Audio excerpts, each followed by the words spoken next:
Hello friends, ഇനി ഞാൻ വന്നിട്ടുള്ളത് ഒരു അടിപൊളി ചോക്ലേറ്റ് കേക്കിൻ്റെ റെസിപ്പി ആയിട്ടാണ്. നല്ല സോഫ്റ്റും ടേസ്റ്റിയാണ് ഈ കേക്ക്. നിങ്ങളെല്ലാവരും ഒന്ന് തയ്യാറാക്കി നോക്കുക. ഇഷ്ടമാവുകയാണെങ്കിൽ ചാനലൊന്ന് സബ്സ്ക്രൈബ് ചെയ്യുക. സബ്സ്ക്രൈബ് ചെയ്യുന്ന സമയത്ത് കൂടി ഒരു കുഞ്ഞ് ബെല്ലൈക്കൺ വരും. അതിലോളം ഓപ്ഷൻ കൊടുക്കുകയാണെങ്കിൽ ഞാൻ ഇതേപോലത്തെയൊക്കെ വീഡിയോസൊക്കെ അപ്ലോഡ് ചെയ്യുന്ന സമയത്ത് നിങ്ങൾക്ക് അപ്പോൾ തന്നെ നോട്ടിഫിക്കേഷൻ ലഭിക്കും.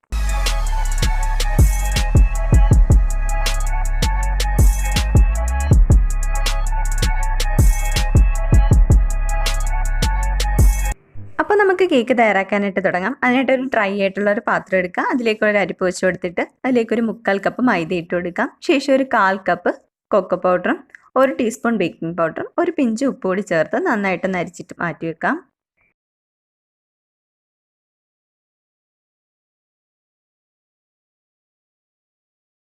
ഇനി നമുക്ക് വെറ്റ് ഇൻഗ്രീഡിയൻസ് ഒക്കെ റെഡിയാക്കി എടുക്കാം. അതിനായിട്ട് ഡ്രൈ ആയിട്ടുള്ള ഒരു ബൗളിലേക്ക് 4 കോഴിമുട്ടയാണ് എടുത്തിട്ടുള്ളത്.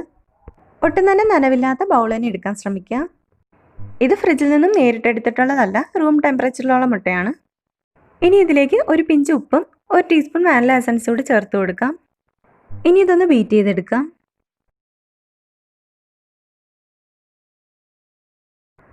ഈ സമയത്ത് നമുക്കിതിലേക്ക് 3/4 കപ്പ് പൊടിച്ച പഞ്ചസാര ചേർത്ത് കൊടുക്കാം. കുറേശ്ശെ ചേർത്തിട്ട് നന്നായിട്ടൊന്ന് ബീറ്റ് ചെയ്തെടുക്കാം. നല്ല ഫ്ലഫി ആയി വരും വരെ നന്നായിട്ടൊന്ന് ബീറ്റ് ചെയ്തെടുക്കാം.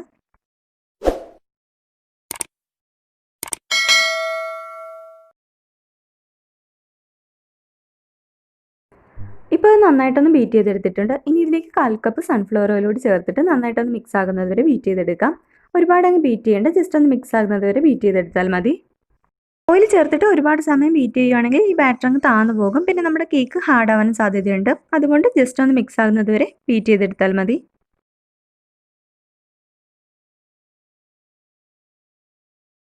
ഇപ്പോൾ ഓയിലോട് ചേർത്ത് നന്നായിട്ടൊന്ന് ബീറ്റ് ചെയ്തെടുത്തിട്ടുണ്ട്. ഇനി നമ്മൾ നേരത്തെ അരച്ച് വെച്ച മൈദയുടെ മിക്സ് ചേർത്ത് പതുക്കെ ഒന്ന് ഫോൾഡ് ചെയ്തെടുക്കാം.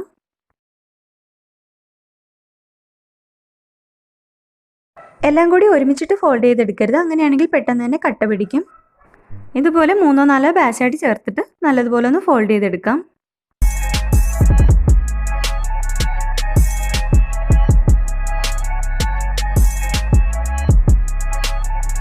ഇപ്പോൾ മൈദയുടെ മിക്സ് മുഴുവനായിട്ടും ചേർത്ത് നന്നായിട്ടൊന്ന് ഫോൾഡ് ചെയ്തെടുത്തിട്ടുണ്ട്. ഇനി ഇതിലേക്ക് 1/4 കപ്പ് ചൂടുള്ള പാലാണ് ചേർത്ത് കൊടുക്കുന്നത്.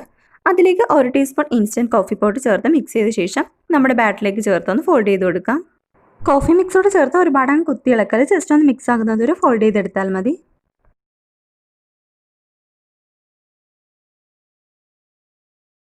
ഇപ്പോൾ നമ്മുടെ കേക്കിൻ്റെ ബാറ്റർ ഇവിടെ റെഡി ആയിട്ടുണ്ട്. ഇനി ഇത് ബേക്ക് ചെയ്തെടുക്കാം. അതിനായിട്ട് ഞാനിവിടെ 7 ഇഞ്ചിൻ്റെ ഒരു കേക്ക് പാൻ എടുത്തിട്ടുണ്ട്. അതിലേക്ക് ഓയിൽ ഗ്രീസ് ചെയ്ത ശേഷം ഒരു ബട്ടർ പേപ്പർ വെച്ച് കൊടുത്തിട്ടുണ്ട്. ഇനി നമ്മുടെ ബാറ്റർ ഇതിലേക്ക് ഒഴിച്ചിട്ട് നന്നായിട്ടൊന്ന് ടാപ്പ് ചെയ്ത ശേഷം നമുക്ക് ബേക്ക് ചെയ്തെടുക്കാം. അപ്പം ബേക്ക് ചെയ്യാനായിട്ട് ഞാൻ എടുത്തിട്ടുള്ളത് ഒരു കടായിയാണ്. അതൊരു 10 മിനിറ്റ് ലോ ഫ്ലെയിമിലിട്ട് പ്രീ ഹീറ്റ് ചെയ്ത ശേഷം അതിലേക്ക് വെച്ച് ഒരു 35 to 40 മിനിറ്റ് വരെ ബേക്ക് ചെയ്തെടുക്കാം. ഇപ്പോൾ ഒരു 40 മിനിറ്റ് കഴിഞ്ഞിട്ടുണ്ട്. നമ്മുടെ കേക്ക് ഇവിടെ റെഡി ആയിട്ടുണ്ട്. ഇതുപോലെ ഒരു സ്ക്വയറോ ടൂത്ത്പിക്കോ വെച്ച് കുത്തി നോക്കുന്ന സമയത്ത് ഒട്ടും പിടിക്കുന്നില്ല എങ്കിൽ നമ്മുടെ കേക്ക് ബേക്ക് ആയിട്ടുണ്ടെന്നാണ്. ഇനി നല്ലതുപോലെ ചൂടാറിയ ശേഷം നമുക്ക് ലെയർ ചെയ്തെടുക്കാം. കേക്ക് നല്ലതുപോലെ ചൂടാറി വരുന്ന സമയത്ത് നമുക്ക് ഇതിലേക്ക് വേണ്ട ഐസിങ് ചെയ്യാനുള്ള ക്രീം തയ്യാറാക്കി എടുക്കാം. അതിനായിട്ട് ഞാനിവിടെ ഫിയോണയുടെ 1/4 കപ്പ് വിപ്പിംഗ് ക്രീമാണ് എടുത്തിട്ടുള്ളത്. ക്രീം ബീറ്റ് ചെയ്തെടുക്കാനുള്ള ബീറ്ററിൻ്റെ ബ്ലേഡും അതേപോലെ ഈ ബൗളും ഞാൻ 1 മണിക്കൂർ ഫ്രീസറിൽ വെച്ച് നന്നായിട്ട് തണുപ്പിച്ചെടുത്തിട്ടുള്ളതാണ്. ഇനി ഇതൊന്ന് ലോ സ്പീഡിലിട്ട് ആദ്യം ഒന്ന് ബീറ്റ് ചെയ്തെടുക്കാം. ഞാൻ എടുത്തിട്ടുള്ള ഫിയോണയുടെ വിപ്പിംഗ് ക്രീമിന് അത്യാവശ്യം നല്ല മധുരമുണ്ട്. എന്നാലും കുറച്ചുകൂടെ മധുരം വേണമെന്നുള്ളതുകൊണ്ട് ഈ സമയത്ത് ഞാൻ ഇതിലേക്ക് 4 ടേബിൾ സ്പൂൺ ഐസിങ് ഷുഗറോട് ചേർത്ത് കൊടുക്കുകയാണ്.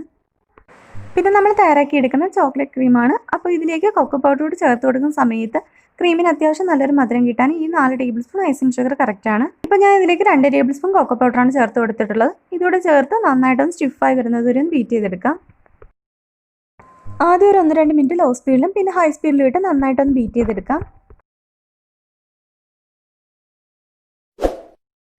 ഇപ്പോൾ അത് നന്നായിട്ടൊന്ന് ബീറ്റ് ചെയ്തെടുത്തിട്ടുണ്ട്. നമ്മുടെ ബൗൾ ഇതേപോലെ കമഴ്ത്തുന്ന സമയത്ത് ഒട്ടും തന്നെ താഴേക്ക് വീഴാതെ നല്ലതുപോലെ സ്റ്റിഫായിരിക്കണം. അതാണ് നമ്മുടെ ക്രീമിൻ്റെ കറക്റ്റ് പാകം. ക്രീം ബീറ്റ് ചെയ്തെടുത്ത് ഉടനെ തന്നെ ഐസിങ് ചെയ്യാൻ പാടില്ല. ഒരു 15 മിനിറ്റ് ഫ്രിഡ്ജിൽ വെച്ച് നന്നായിട്ടൊന്ന് തണുപ്പിച്ച ശേഷം ഐസിങ് ചെയ്യാൻ തുടങ്ങാം. ഇനി നമുക്ക് ഐസിങ് ചെയ്യാനായിട്ട് തുടങ്ങാം. അതിനായിട്ട് ഞാനിവിടെ ടേൺ ടേബിളിൻ്റെ മുകളിലോട്ട് ഒരു കേക്ക് ബോർഡ് വെച്ച് കൊടുത്തിട്ടുണ്ട്. അതിലേക്ക് കുറച്ച് ക്രീം ആക്കി കൊടുത്തിട്ടുണ്ട്. ഇനി ഇതിലേക്ക് ഫസ്റ്റ് ലെയർ കേക്ക് വെച്ച് കൊടുക്കാം. ഇനി ഇത് ഷുഗർ സിറപ്പ് കൊണ്ട് നന്നായിട്ടൊന്ന് വെറ്റ് ചെയ്തെടുക്കാം. അതിനായിട്ട് ഞാനിവിടെ 1 കപ്പ് വെള്ളത്തിലേക്ക് 5 ടേബിൾ സ്പൂൺ പഞ്ചസാരയും ഒരു 1/4 ടീസ്പൂൺ വാനില എസൻസ് കൂടി ചേർത്ത് നല്ലതുപോലെ തിളപ്പിച്ച് അലിയിച്ചെടുത്ത ശേഷം ഫ്രിഡ്ജിൽ വെച്ച് നന്നായിട്ടൊന്ന് തണുപ്പിച്ചെടുത്തിട്ടുള്ളതാണ്. നിങ്ങൾക്ക് വേണമെങ്കിൽ വാനില എസൻസിന് പകരം ഇതിലേക്ക് ഇൻസ്റ്റൻറ്റ് കോഫി പൗഡർ 1/4 ടീസ്പൂൺ ചേർത്ത് കൊടുക്കാവുന്നതാണ്. ഇതേപോലെ ഒരു കുപ്പിയിലാക്കിയിട്ട് വെറ്റ് ചെയ്ത് കൊടുക്കുന്ന സമയത്ത് നല്ലതുപോലെ നമുക്ക് നനച്ചിട്ടെടുക്കാൻ പറ്റും. ശേഷം നമ്മുടെ ക്രീം ഞാനൊരു പൈപ്പിംഗ് ബാഗിലോട്ട് ആക്കിയിട്ടുണ്ട്. ഇത് ഈ കേക്കിൻ്റെ എല്ലാ ഭാഗത്തും ആക്കി കൊടുത്ത ശേഷം നല്ലതുപോലെ ഒന്ന് സ്പ്രെഡ് ചെയ്ത് കൊടുക്കാം. ക്രീം ഇതുപോലെ പൈപ്പിംഗ് ബാഗിലാക്കിയിട്ട് ചെയ്യുവാണെങ്കിൽ സ്പ്രെഡ് ചെയ്തെടുക്കാൻ എളുപ്പമായിരിക്കും.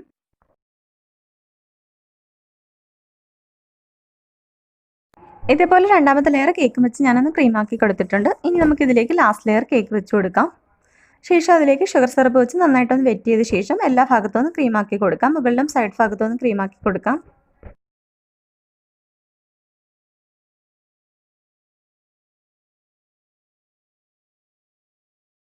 ഇപ്പോൾ എല്ലായിടും ഒന്ന് ക്രീമാക്കി കൊടുത്തിട്ടുണ്ട്. ഇനി ഇതൊന്ന് ലെവൽ ചെയ്തെടുക്കാം.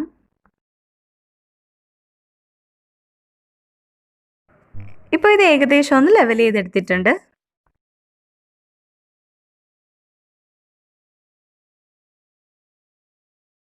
ഇനി ഇതിന് മുകളിലായിട്ട് കുറച്ച് ഫ്ലവേഴ്സ് ഇതേപോലെ വരച്ചു കൊടുക്കാം. ഡെക്കറേഷനൊക്കെ നിങ്ങളുടെ ഇഷ്ടത്തിനനുസരിച്ച് ചെയ്യാവുന്നതാണ്.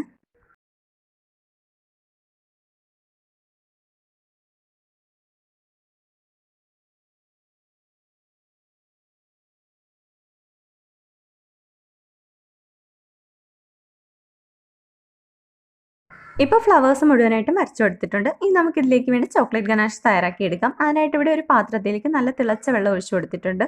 ഞാനിവിടെ 25 ഗ്രാം ഡാർക്ക് ചോക്ലേറ്റ് എടുത്തിട്ടുണ്ട്. അത് ഈ പാത്രത്തിന് മുകളിലോട്ട് വെച്ചൊന്ന് മെൽറ്റാക്കി എടുക്കാം. മെൽറ്റായ ശേഷം ഇതിലേക്ക് 25 ml വിപ്പിംഗ് ക്രീം ചേർത്ത് കൊടുക്കുന്നുണ്ട്. അതോടെ ചേർത്ത് നല്ലതുപോലെ ഒന്ന് മിക്സ് ചെയ്തെടുക്കാം.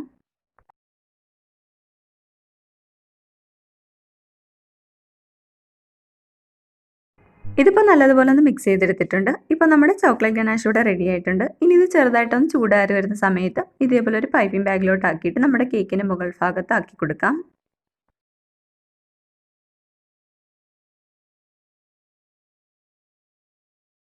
ഇപ്പോൾ കേക്കിൻ്റെ മുകൾ ഭാഗത്ത് മുഴുവനായിട്ടും ചോക്ലേറ്റ് ഗനാഷ് ആക്കി കൊടുത്തിട്ടുണ്ട്. ഇനി ഈ ചോക്ലേറ്റ് ഗനാഷ് കേക്കിൻ്റെ സൈഡിലായിട്ട് ഇതേപോലെ ട്രിപ്പ് ചെയ്യുന്ന രീതിയിലൊന്ന് ആക്കി കൊടുക്കാം.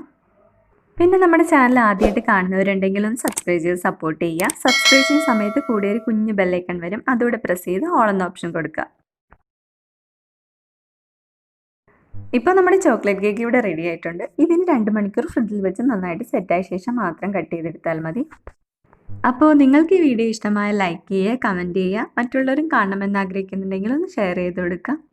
അപ്പോൾ നമുക്ക് മറ്റൊരു റെസിപ്പി ആയിട്ട് വീണ്ടും കാണാം. എല്ലാവരും ഹാപ്പി ആയിട്ടിരുന്നോളൂ. Bye from others world.